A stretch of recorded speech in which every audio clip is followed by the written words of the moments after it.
Hello everybody around the world, welcome back to Dark Matter 1801. Today we have some more powerful information for you. Today's content is called Akhenaten Deception. Now Akhenaten is known as Akhenaton.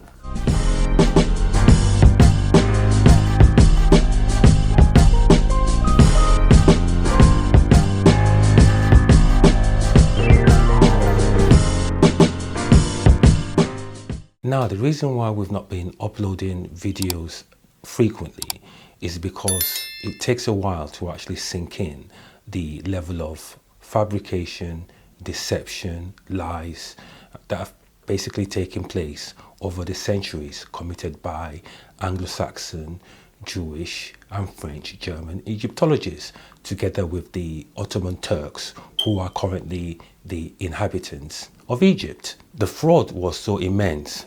So please do bear with us. Here is Akhenaten. He's known as Akhenaten to everyone, but Akhenaten is not actually his name. His name is Akhenaten. And we also found out that his proper name is Ra. That is his name. That is what actually the hieroglyph reads. Now, We means complete or perfect. Ru means rise in ancient Egyptian language, and Ra means the sun. So his name means perfect rising sun.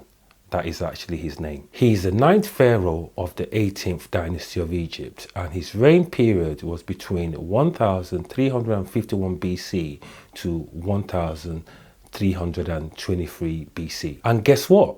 Ladies and gentlemen, we actually found Akhenaten, known as Akhenaten, in the Abydos king lists. He's actually 74th king on the Abydos king list. He is known as Amenhotep IV. But as we find, Amenhotep is not actually his name. Because if you look at the Abydos king list, from the first king or the first pharaoh of the first dynasty of Egypt to the last pharaoh, who's the 76th in the Abydos king list, no pharaoh bears the name Amenhotep or Amenhotep IV. So that name basically does not exist. The name was actually invented by Egyptologists. So is the name Thutmose or Thutmose I, Thutmose II. There's no such name that exists in the history of ancient Egypt. And also, if you look, the Egyptologists sectioned off ancient Egypt into dynasties. Back then, ancient Egypt did not have any dynasty, so it was a continuous rule from one pharaoh to the second pharaoh to the third pharaoh to the fourth pharaoh. So they did not have the first dynasty of Egypt, second dynasty, third dynasty, etc. That was invented by Egyptologists. For those who haven't seen any of our videos, I suggest that you go through the last 2 or 3 videos. That would actually give you a good understanding of how we got to this content that we're making today. So we're going to give you a quick brief history of the name Amun, where the name Ami actually comes from. So here is the Abydos king list. This list consists of the first 76 king that ruled ancient Egypt. So if we zoom in to the first pharaoh of the first dynasty of Egypt, you can actually see that he's a hieroglyph. Now, inside that hieroglyph is the water sign. The water sign means Ni, which means to exist. Now, at the top of his hieroglyph, you see a kind of like a comb sign. That means Mi, M-E. So the first dynasty of Egypt, the first pharaoh of the first dynasty of Egypt's name is Meni. So he's the first in history to be represented with the water sign. And if you look throughout the hieroglyphs and the Abydos king list, you actually find each pharaoh is represented by the water sign at the top of the hieroglyphs. We also found, if we zoom in to the 16th pharaoh of the first dynasty of Egypt, we find that the Ra symbol, which is kind of like a zero, a circle, has been also hacked out as well. So we're going to give you more information on that. Now, this is the first pharaoh of the first dynasty of Egypt. He's known as Meni. As we stated previously, if you look to the right hand side, that is his hieroglyph with the Ni sign in the middle of it. So like we said, that Ni sign means, the water sign means to exist. Also, Eni in ancient Egyptian language also means one. It means number one. So his cartouche name reads Meni in ancient Egyptian language.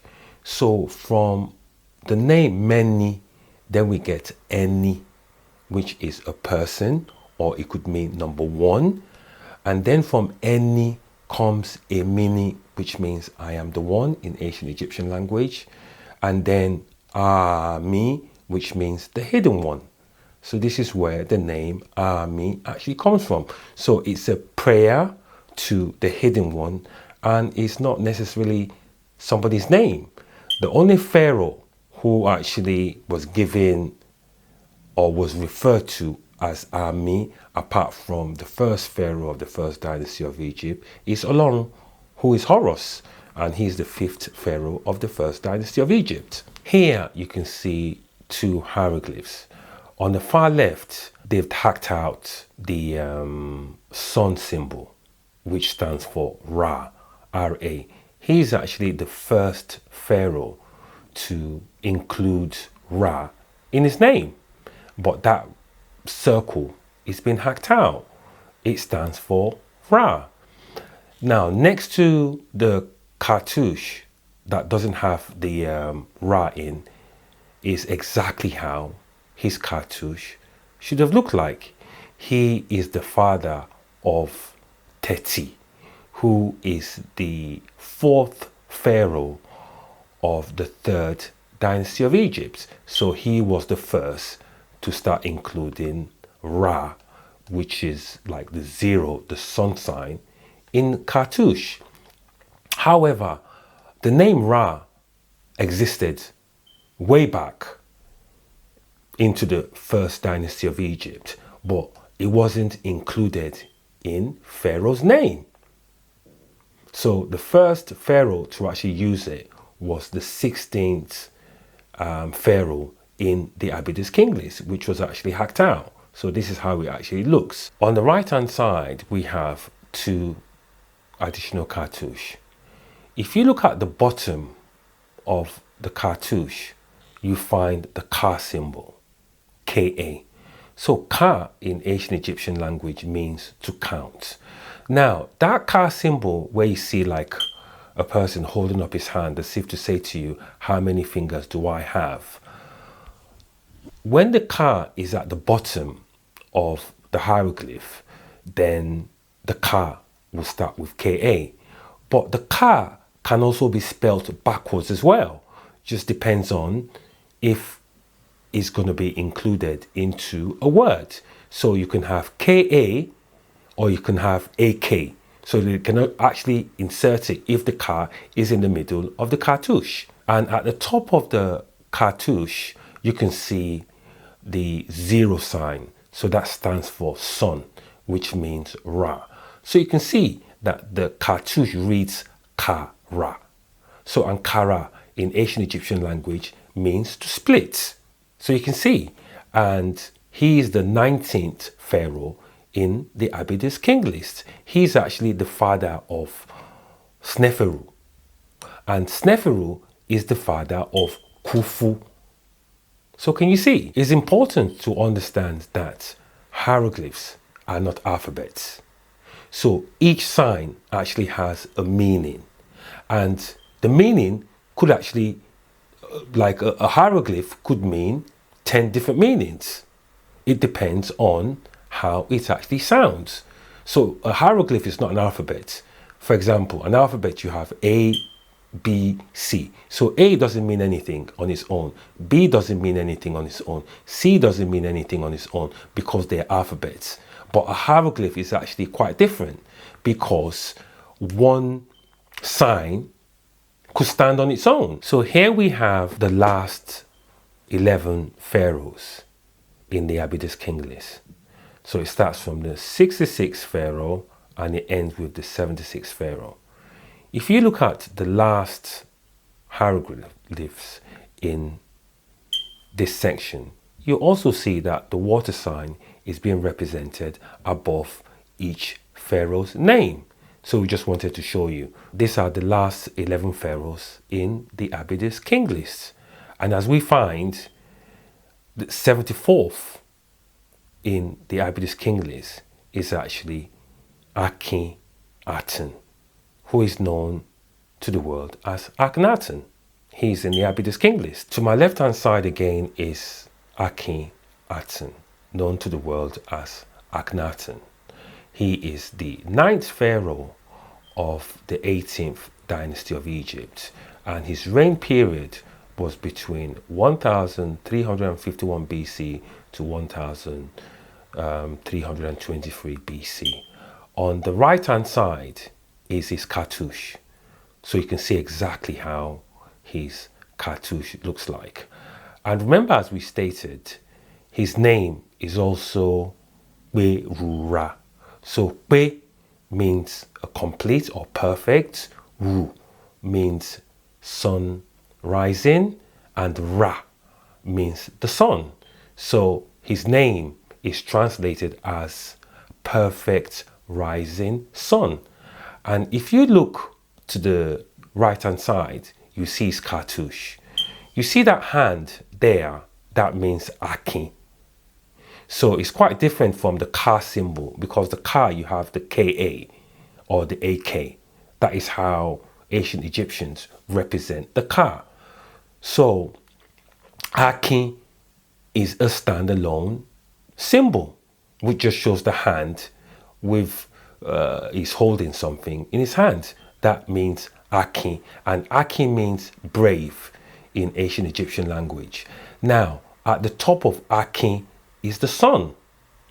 So you can see the sun, which means Ra. And then at the bottom of the hand is like an ant. So that ant is Beru. And then with the sun added to it means Ra. So it's Beru Ra, which means perfect rising sun. In the next section, you can see a pharaoh sitting down on his crown. Next to him is his son. The pharaoh who's actually sitting down, his name is Pharaoh Thutmose. He is the 7th king of the 18th dynasty, and his face is that of the Sphinx. He is the grandfather of Akhenaten, known to the world as Akhenaton. Now his name is Thutmose, where the name Thutmose comes from.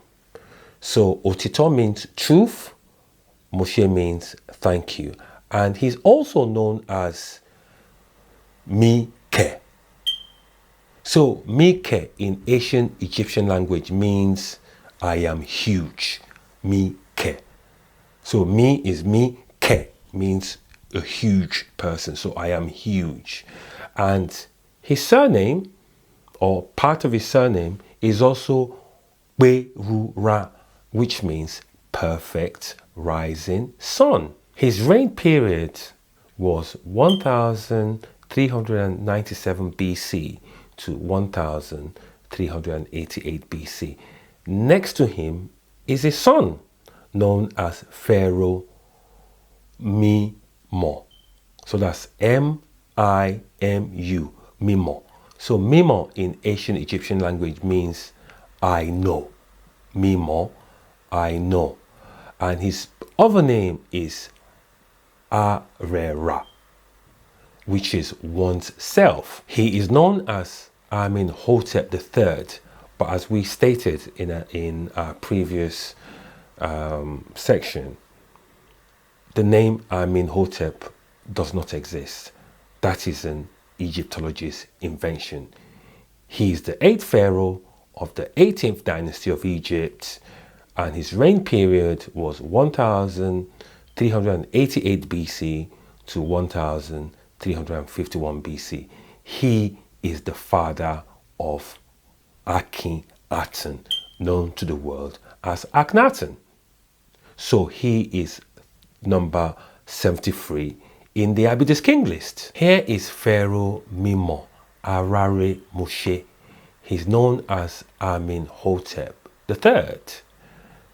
This is a picture of him when he was much older on the crown. If you look very closely, you can see his ears. They've got, big ear. So he is the father of Akhenaten, known to the world as Akhenaton. And on the right hand side, we can see his hieroglyph.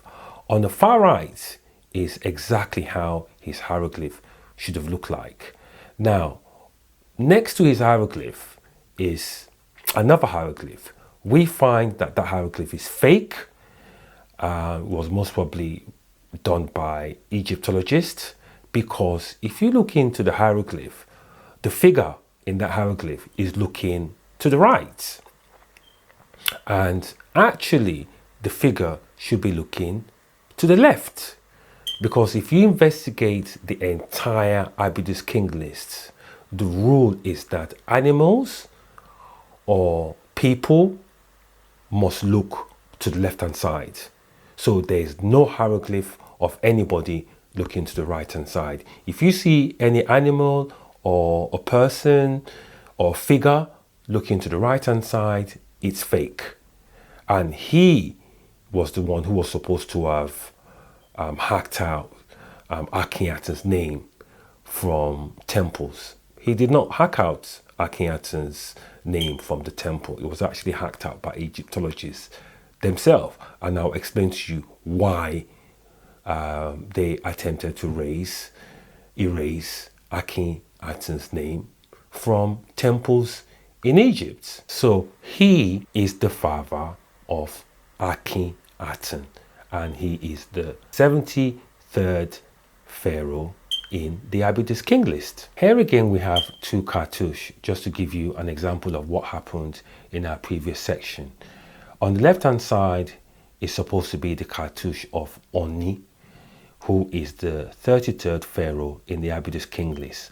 On the right hand side is exactly how his cartouche should have looked like, and on the left hand side is fake, because you can see the rabbit inside the cartouche, that the rabbit is actually looking to the right hand side. So you can see that cartouche is a fraud. As we mentioned previously, this is Tutu Moshe, who is the grandfather of Akhenaten, who is number 74 in the Abydos king list. This is his face. His face is that of the Sphinx. So to the left hand side, that is exactly how it looks like. The next picture, we have a side view of him. Next to that, we have how the Sphinx currently looks. And then to the far right is his dream Stela. That is his dream Stela, in which he wrote the dreams which he had. Here is Tutu Moshe's dream Stela. Like we said, he is the grandfather of Akhenaten, known to the world as Akhenaten. To the left hand side is the Sphinx. To the right hand side also is the Sphinx. Above the Sphinx, you can see like the wing of the falcon. And above the ring is Ra. So Ra is giving protection to the Stela. He was the one who changed the head of the Sphinx to his head. The Sphinx was originally a black panther. Tutu Moshe, as the story goes, one day went to the Sphinx, which was originally a black panther. He slept on the Sphinx and he had a dream. He said he had a dream of Olorun, who is Horus, aka Horus. He is the 5th pharaoh of the first dynasty of Egypt. He said he had a dream of him, and the dream was that he should clear up all the sand that had covered the Sphinx at the time. So, and that is what Thutmose Aton did. He cleared up all the sand that had covered the Sphinx at the time. But what he then did was he put his face on the Sphinx and he wrote it on the Stela, on his Stela. And you can, as you can see him here on the screen, on the left hand side is him, which is Thutmose, who's also known as Mike, Berura, Aton, because his father was also known as Aton. Aton basically is a returning place, and they were also known as storytellers. You know, he came from a family or generation of storytellers. To the right is his cartouche, so you can see exactly how his cartouche actually looks like. So you have the sun above, then you have me, which is like a comb, then you have the ant, then you have the three kind of lines at the bottom of the ant.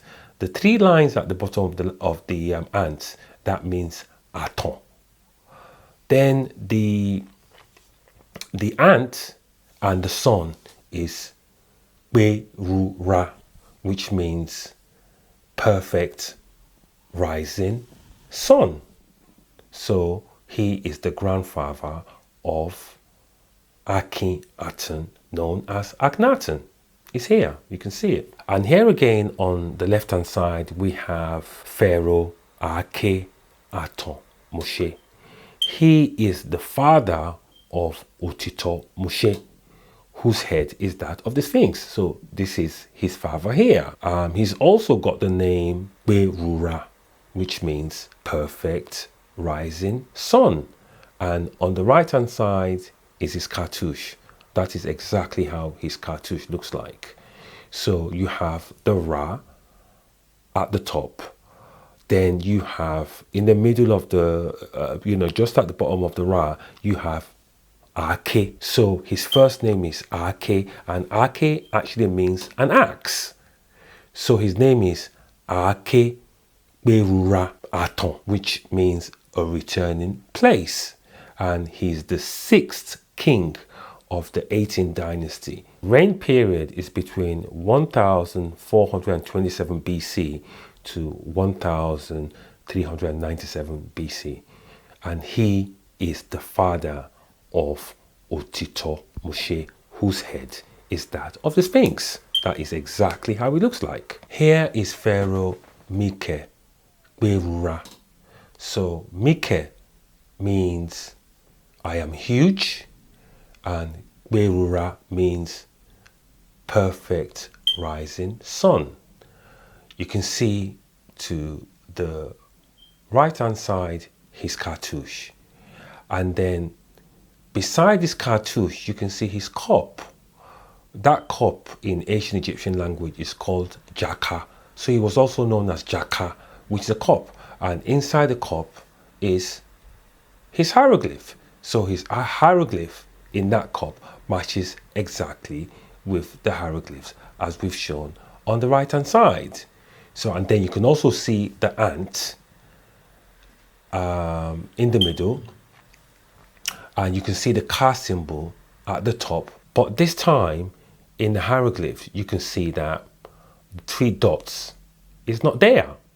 So we have the name Berura, but we don't have the 3 dots because the 3 dots had not been adopted at that time, because they come from family of storytellers. They wrote a lot of poems, they wrote a lot of hymns, they were dreamers, they were entertainers. So it was his son that first started using the name Aten, but this is his father, and he is the 5th king of the 18th dynasty of Egypt, and his reign period was 1479 BC to 1427 BC. As you can see, this is still him on the left hand side, Pharaoh Mike. And on the right hand side, you can actually see an obelisk.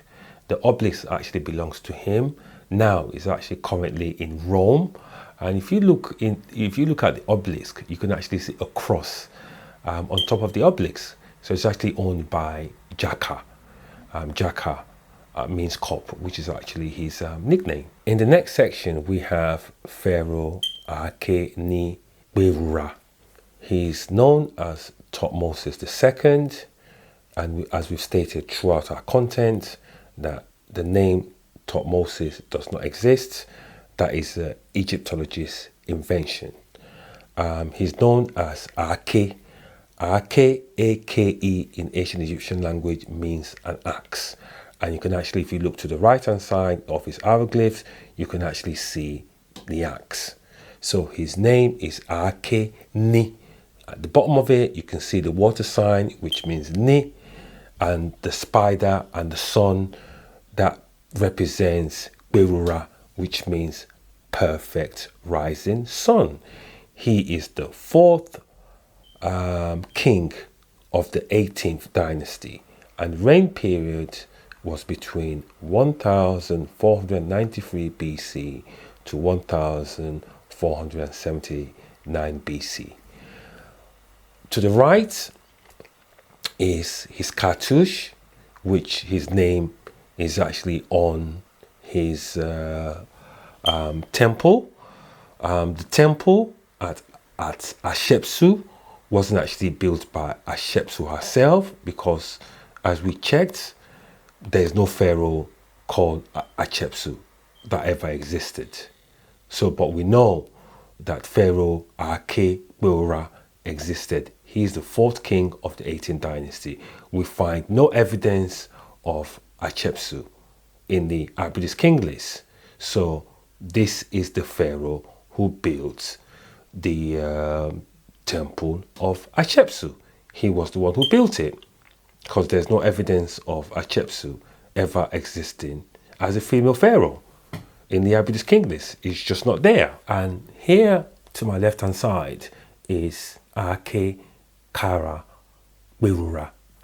He is the third pharaoh of the 18th dynasty, and he's actually the first king to represent his name with an axe, because if you look at his hieroglyph, he's got the axe in the middle of his name.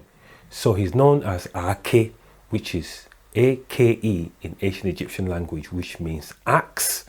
He's also known as Kara, which means to split, and his surname is Berura, which is perfect rising sun. He's the third. He's the first actually to adopt that name, because his grandfather nickname was Ake, but the Ake wasn't used at the time. His grandfather was actually known as Ake, but they didn't use it at the time. He was the first to start using Ake in the hieroglyphs.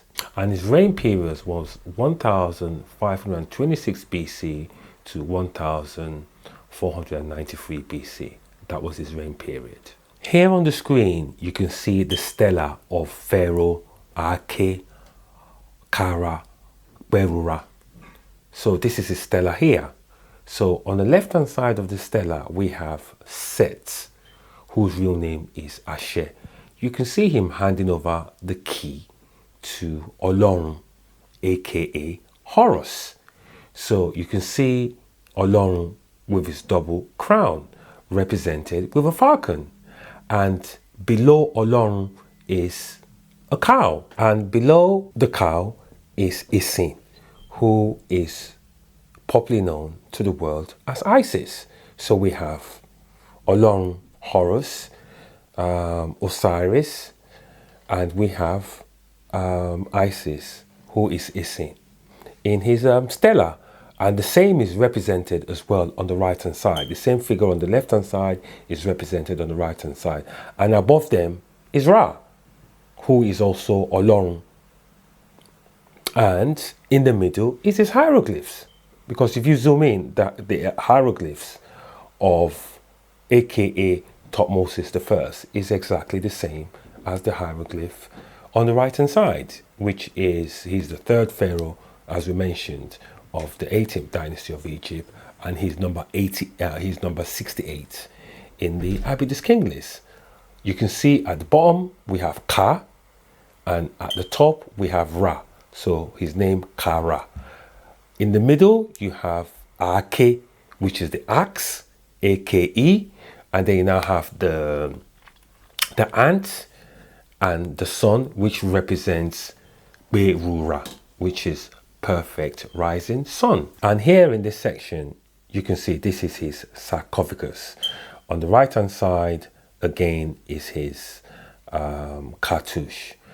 If you zoom in to the bottom, you actually see his name in his sarcophagus. Is actually in his sarcophagus. So this is his sarcophagus here. We just wanted to show you.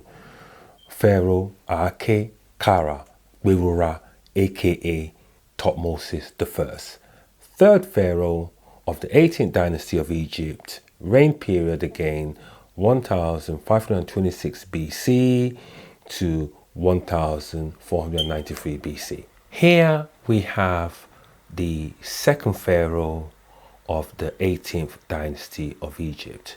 That is a picture of him, and on the right hand side is his hieroglyphs. If you look very closely, he actually looks like Akhenaten, or not popularly known as Akhenaton, because he also has a big ear. And as you can see, they come from exactly the same dynasty. So the cartouche, if you look to the right hand side, has got a hand holding something. So that hand represents Akin, because they wanted to differentiate it from the symbol Ka, which means to count. So his name is Akin. And you can see the Ka symbol in the hieroglyph. So the Ka symbol is at the bottom of the hieroglyph. The Ka basically means to count, which is spelled Ka. But if it's included in the middle of a name, it can also be spelled AK. So we have the Ka at the bottom, we have Akin, which is the hand in the middle of the hieroglyph, and then we have Ra, which is the sun. So Ka-Ra. So his name is Akin Ka-Ra.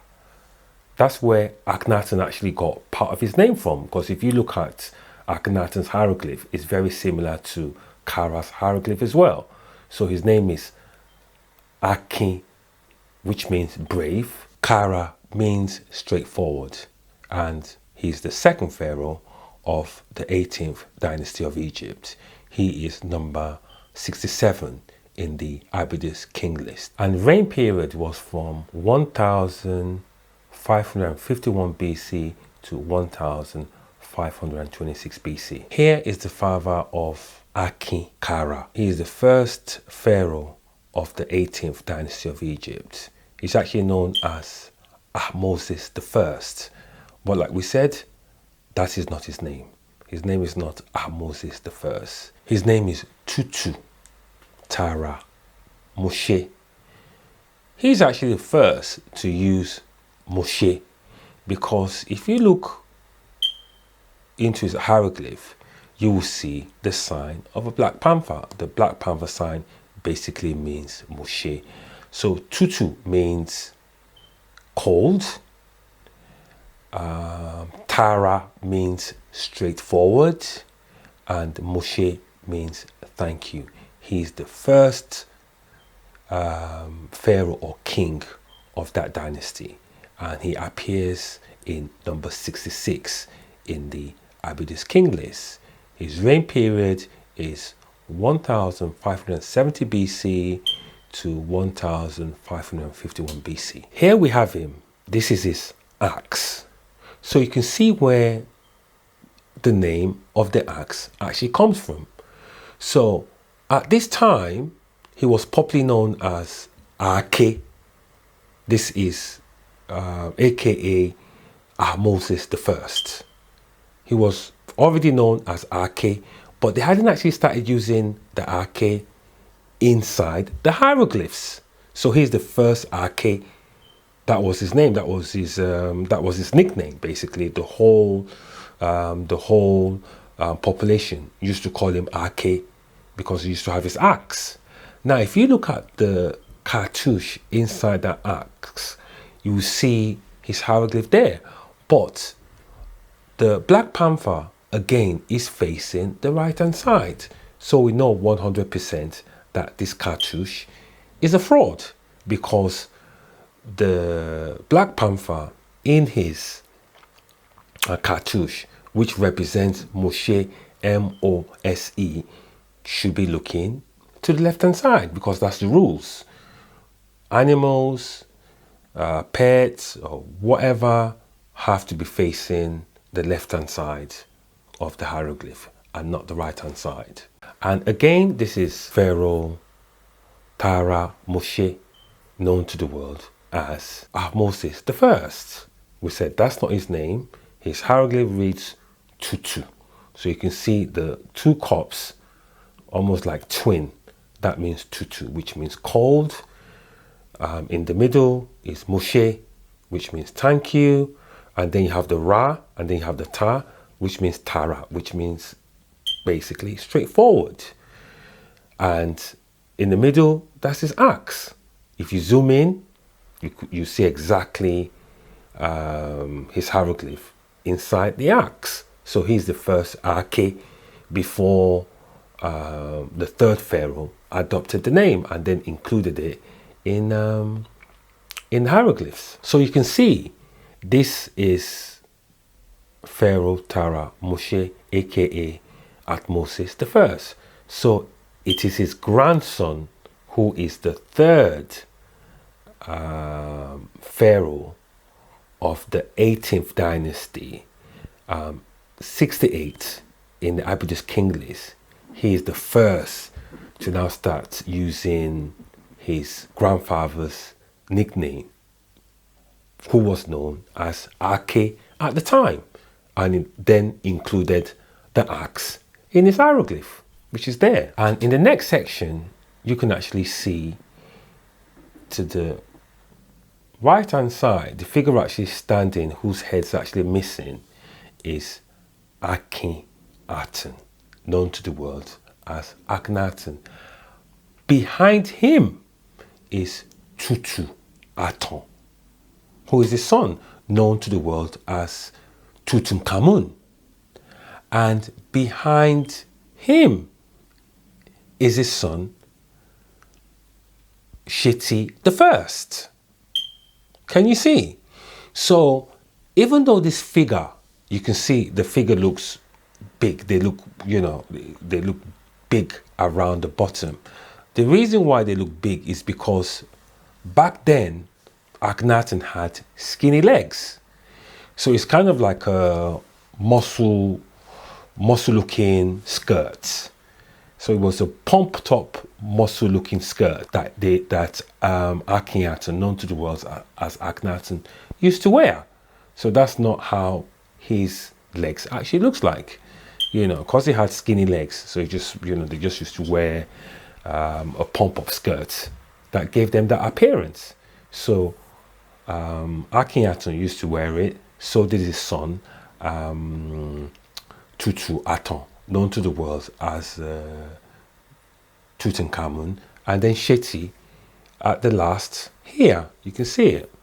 And if we go on to the next section, here you can see on both sides, you can see a picture of how a Swiss guard actually looks like.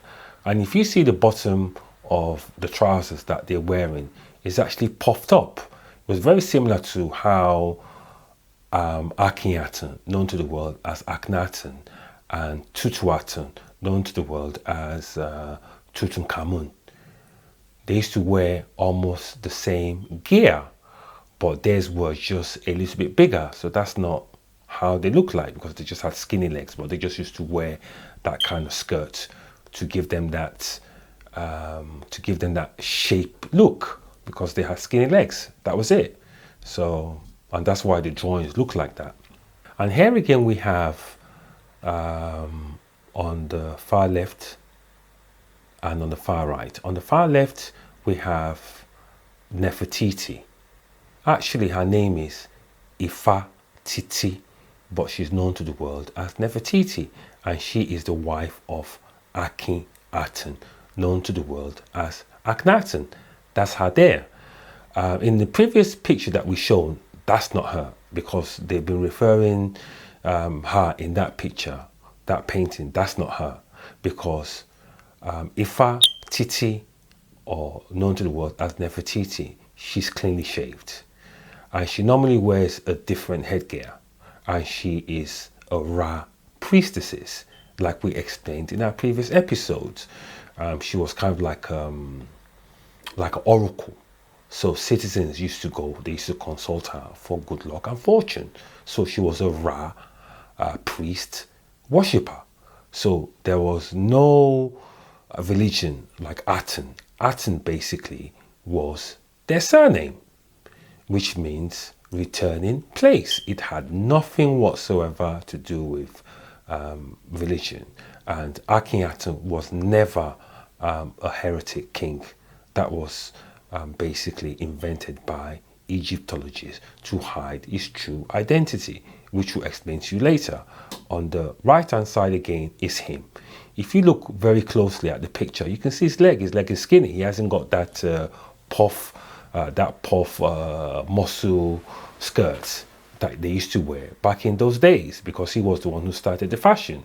Here he's just wearing his normal skirts, which pharaohs normally wear. So on the left hand side is him of the picture, and then on the right hand side is Ifa Titi, known to the world as Nefertiti, and above them is Ra. So he didn't invent any concept of one god. He never invented any one god. The almighty one god was always Olorun Horus. He was the ancient Egyptian one god. They didn't have any other god apart from him.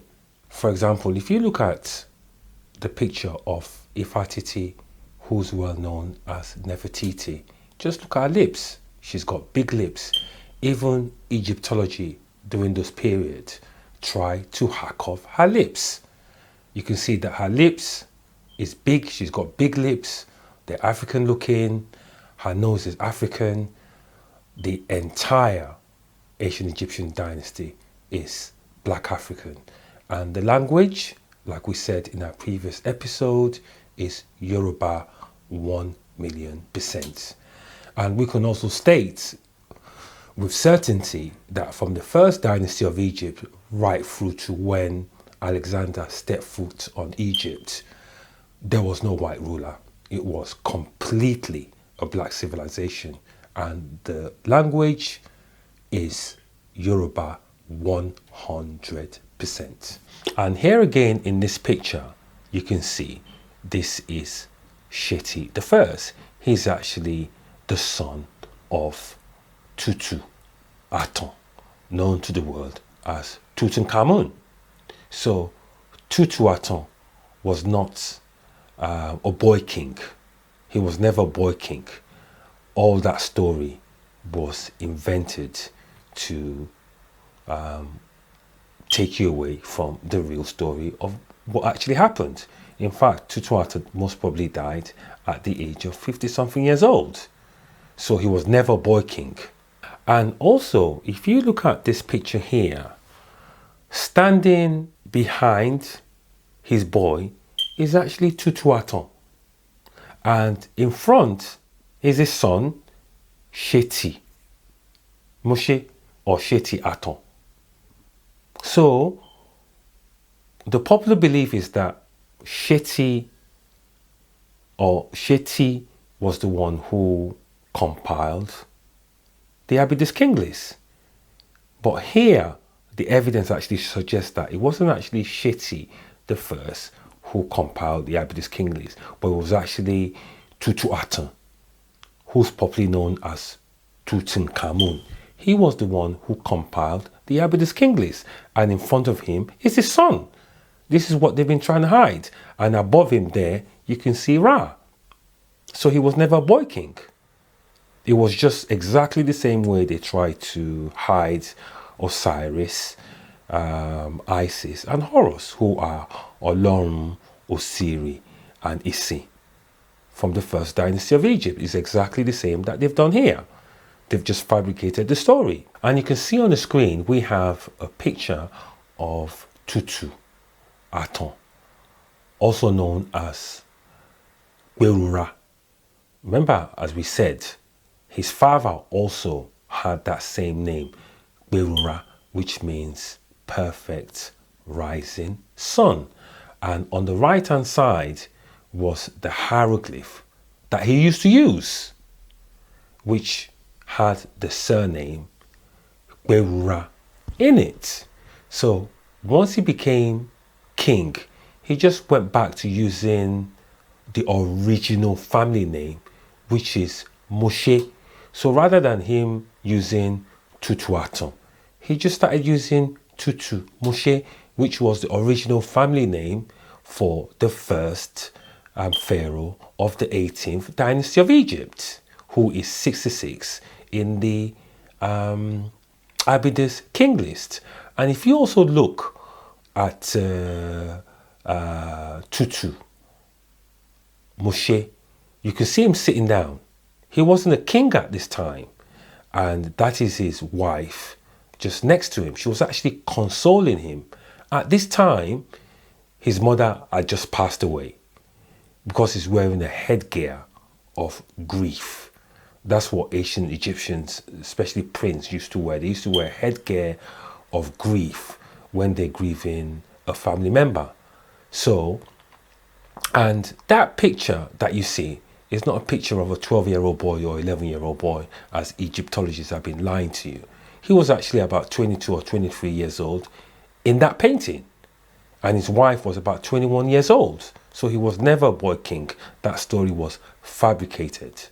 He was never. He was about 21 years old in that picture. And if you even zoom in, or if you look to the left of where he's sitting down, is his cartouche.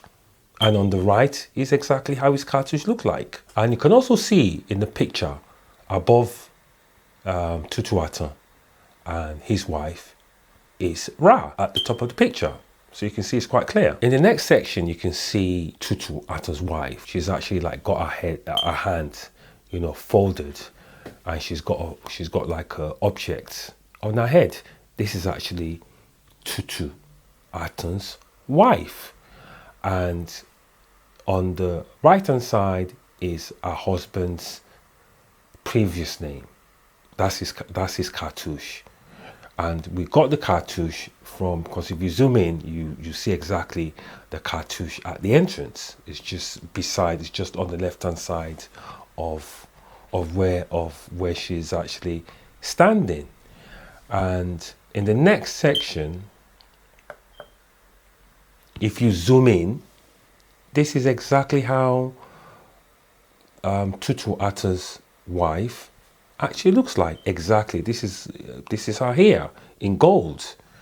And to the far left is the name of Tutu Aton, Ra. That's his cartouche. You can see his cartouche is exactly like the one on the right hand side. And this is his wife. And in the next section, you can see this is a gold mask. Apparently, this is supposed to be a gold mask of Tutu Aton, known to the world as Tutankhamun. But if you look at the gold mask quite carefully, you can actually see that the gold mask, his face has been cut off. This is a different gold mask, because look at the edge of it. You can see that the edge of it is been cut. So this gold mask, Tutu Aton's gold mask, it's been tampered with, because this is not how his face looks like. We're going to tell you exactly how his face looks like. This is not how his face looks like. This gold mask has been altered. Because if you go to his wife's, there's no alteration there. You can see. There's absolutely no alteration there. So the ancient Egyptians knew exactly what they were doing. Why would they have a mask that is got, you know, that you can see all the edges? So what Egyptologists have done is they've just cut his face off and they just put another face in there. That's exactly what they've done, because you can see the edges round that is actually being cut off, and the face. But the ears, because they have big ears, are exactly the same. This is a picture of Tutu Aton, known to the world as Tutankhamun. This is him here on the left hand side. We have not touched any image or anything like that. You can see him, he's black, he's Yoruba, Asian king. That is exactly how Tutu Aton, known to the world as Tutankhamun, looks like. And on the right hand side is his cartouche. So his previous name was Tutu Aton.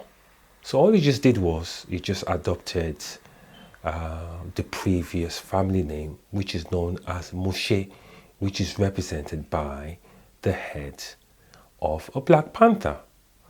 At the top of his hieroglyph, you can see the sun there, which represents Ra, R-A. And after the sun is Me, as in many, so M-E. So Tutu Aton is also known as Mira, because that's exactly what the hieroglyph says.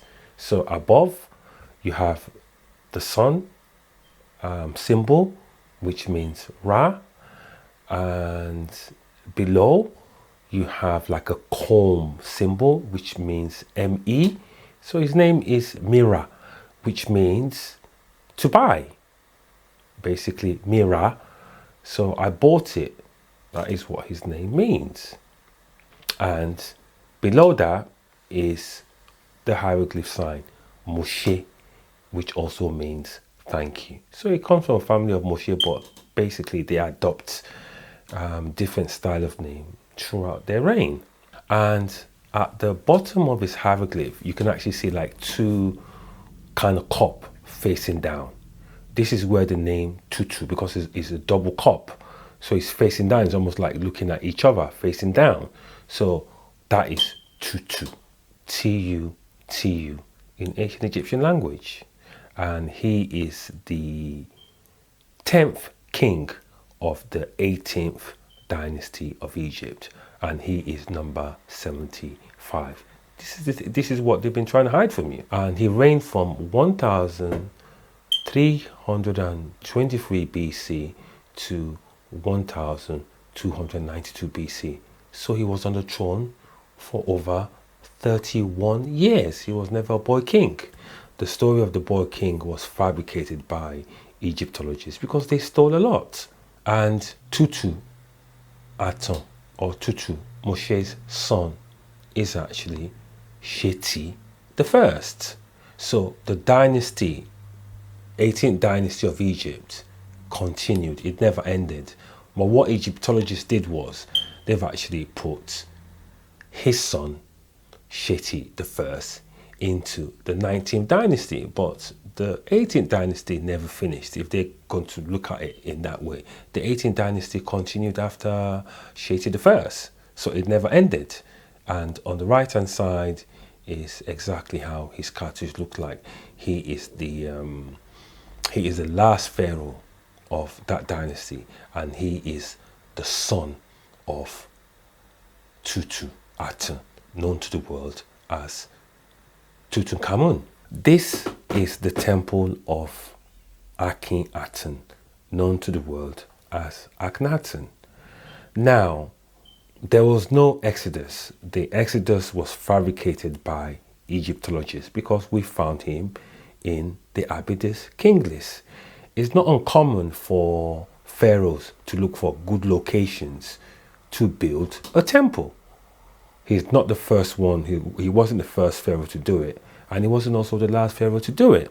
And actually, the temple that he actually built in Akhenaten, because that's the name of the temple and the area, which is now known as, or popularly known as, Amarna, had nothing to do with Exodus or him having an argument with the Amun or the Amun priest. Nothing of such happened. This temple was actually dedicated to Olorun or Horus, who is the 5th pharaoh of the first dynasty of Egypt. And if you look at the temple, it's very similar to Horus or Olorun's temple. almost exactly the same temple. It was actually dedicated to him because he was a Ra worshipper. So was his wife. Like I said previously, the ancient Egyptians only had one god, and their almighty one god was Olorun, aka Horus, who's also referred to as Amun Ra, because he's also the sun god. On the left hand side of me is the Amarna letters, and on the right hand side is the tablet from the Epic of Gilgamesh. The Epic of Gilgamesh is very similar to the Noah story, which records a flood that took place around that period. We know that no flood ever took place, and the Epic of Gilgamesh tablets are fake because they look exactly the same as the Amarna letters. And if you investigate the Epic of Gilgamesh, if you look deep into the actual writing, all that you've done is just scribbled. It was actually made or fabricated from the Göttingen School of History in Germany. So no such story ever existed. Even the Sumerian civilization did not exist. All Egyptologists did was to build a Hollywood in the desert. That's exactly what they did. So the Epic of Gilgamesh story is fake and a fraud. So is the Amarna letters. They both did not exist. On the right hand side of me is George Smith, and next to him is the Epic of Gilgamesh letter. Now, George Smith was born in 1840 and he died in 1876. He was meant to have discovered the Epic of Gilgamesh letter, and he was also meant to have translated it. He's got no formal qualification. He's a self-styled Orientalist. He was the one who, they said, discovered it around 1871, 1872. George Smith at the time was working in the British Museum. At the time, they said he discovered the Epic of Gilgamesh letters. George Smith did not even start working in the British Museum until when he was 21 years old. And yet, the Epic of Gilgamesh letters was actually discovered in 1853. So that means George Smith would have been 13 when he actually discovered the letters, which is not true. So he didn't start working in the British Museum till when he was 21 years old. As you can see here in the screenshot that we made, it shows that the Epic of Gilgamesh letter was discovered in 1853. So we definitely know that the Epic of Gilgamesh letter is fake. It did not exist. It was fabricated from the Göttingen School of History in Germany, because they were the Orientalists and they were the ones who fabricated all the stories that is being used today. Also on the right of me here is Tutu Aton, known to the world as Tutankhamun. So that name does not exist. That was a name that was fabricated by Egyptologists. On the left hand side, you can see when the Amarna site was actually discovered and excavation actually started on the site. So excavation did not start on the site until 1887. On the left of me is Augustin Mariette. He's a French Egyptologist and he was born in 1821. On the right is the drawing of the Abydos kinglists in which he made. So he was the one who first drew the Abydos kinglists. Before this time, Egyptologists already had access to the complex. So they'd already gone in, they'd already started to erase certain information from the Abydos kinglists. As we know, the first dynasty of Egypt, they'd already erased the Ka symbol from the fifth pharaoh of the first dynasty of Egypt, who is known as Olorun, aka Horus. He is Amun and Ra, and he is their almighty God. So they discovered him, so they erased some of his cartouche name. They've also tried to hack out Osiris, who's known as Osiri. That's his proper name. His proper name is actually Osiri and not as Osiris. And his cartouche name reads Ita. So Egyptology already knew who these people were before Augustine Marriott made the drawing of the Abydos king list.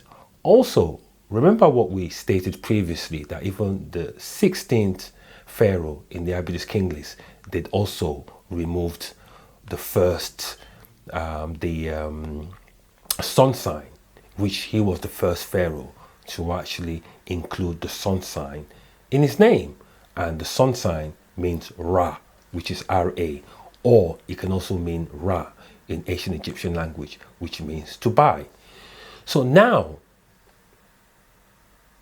after Augustine Marriott published the Abydos king list in 1869, it would have been extremely difficult to start altering the Abydos king list, because the Amarna site, which was discovered in 1887, the Abydos king list, which was drawn by Augustine Marriott, came out before they discovered the Amarna site. So they did not know who the 18th dynasties were. If they knew who the 18th dynasty were before the Abydos king list came out, they would have most probably attempted to erase them from the Abydos king list. But it was too late. The Abydos king list had already been published in 1869, so it would have been impossible for them to start erasing information because it was already out to the general public. So what they did instead was, once they discovered who the 18th dynasty pharaoh were, especially Akhenaten, known as Akhenaten, and Tutu Aton, known to the world as Tutankhamun, once they discovered who they were, they just started erasing them from monuments, from the actual monuments. Egyptologists just started erasing their names from the monuments. So after erasing their name from the monuments, they now came up with the story of that he was having an argument with that Akhenaten, known to the world as Akhenaten, was having an argument with the Amun priest because he wanted to set up the concept of one god, that he was a heretic king. That's why he went to Amarna to build a temple in Amarna. So this is why they came up with the story, because it was Egyptologists themselves that hacked off his name. That is the only way they could have gone around it, because they couldn't have hacked off his name from the Abydos king list, because his name was already in the Abydos king list. So the only way they could get around it was to start hacking out his name from the temples around Egypt. Everywhere they saw his name in Egypt, they hacked it out. And we have evidence after evidence after evidence that the ancient Egyptians do not behave that way. They don't go around, erasing information. So the only people who've been erasing information over history, over time, are Egyptologists, because they're the ones who have something to hide. Don't forget, they also erased Thutmose's face from the Sphinx. They attempted to erase Olorun Horus from the Abydos king list. They tried to erase Osiris from, the list just goes on and on and on. Broken noses, broken mouths, repainting the walls of Egypt, etc. So it was Egyptologists who wanted to erase him from history. They didn't want anybody to know that he was actually in the Abydos king list. But the only way they could get around it was to go physically to the temple itself and start erasing him, so that nobody knows who this pharaoh is. But Akhenaten was never a heretic king, never. He did not invent the concept of one god. There was no argument between him and the Amun priest. Nothing of such right here took place, because his temple in Amarna was actually dedicated to Olorun, who is Horus, and he was the almighty god. That temple was dedicated to him.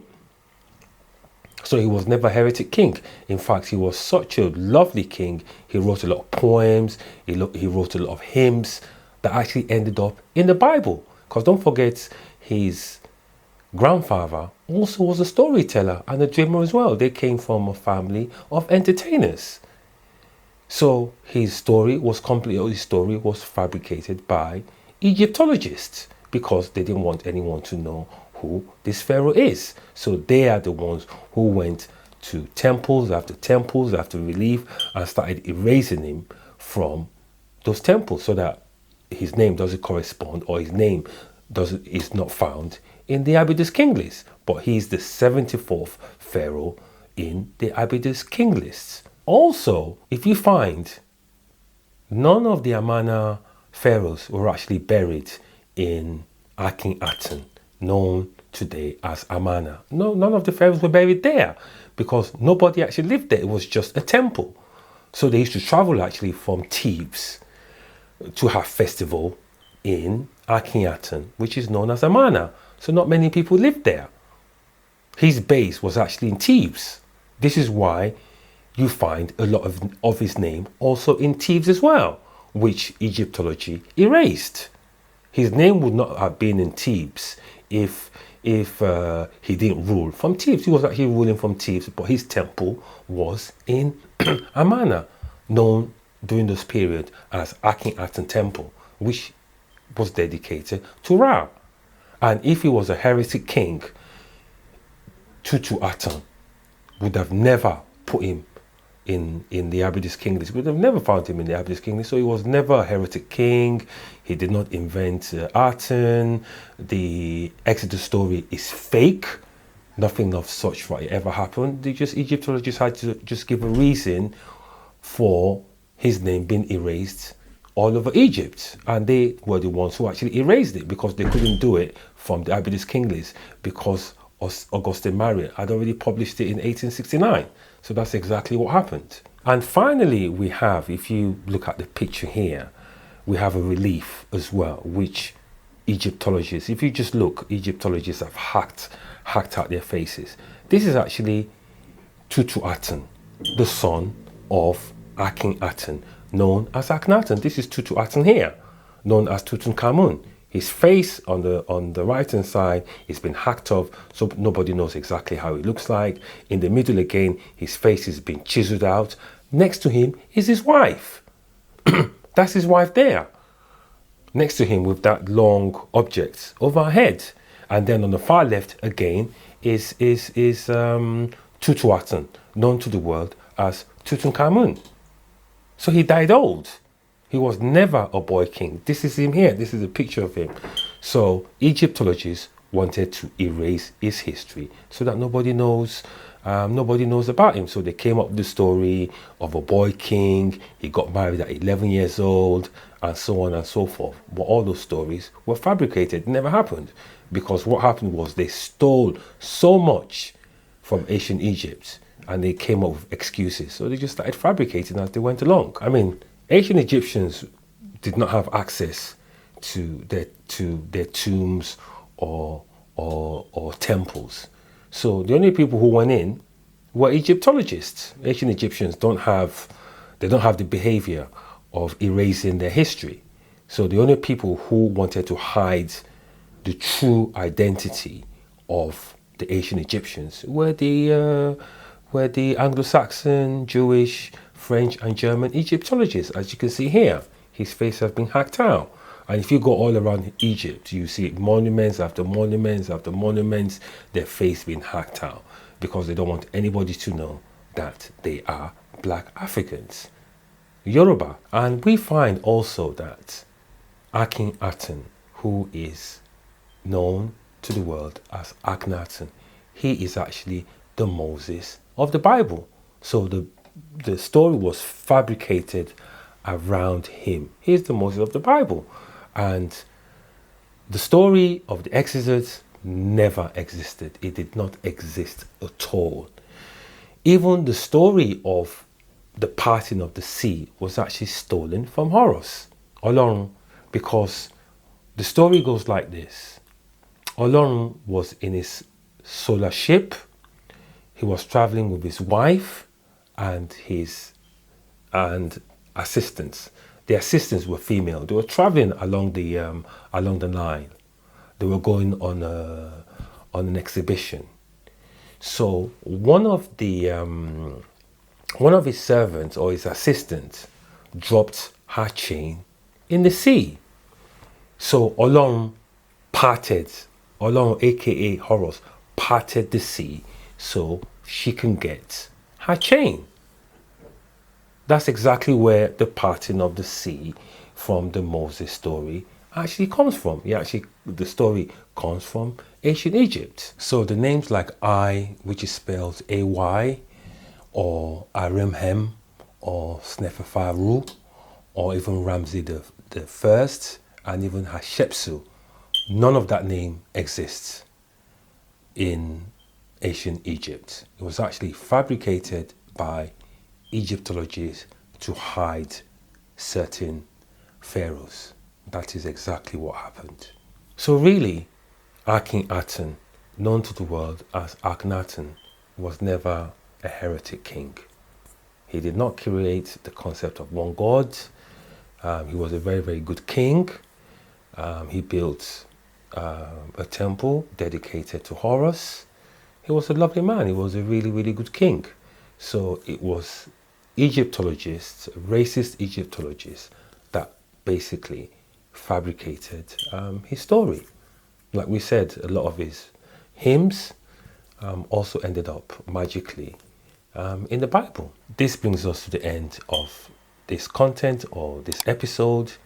Please do like, share, and also subscribe. And we're going to leave you with the last 11 pharaohs in the Abydos king list. Goodbye.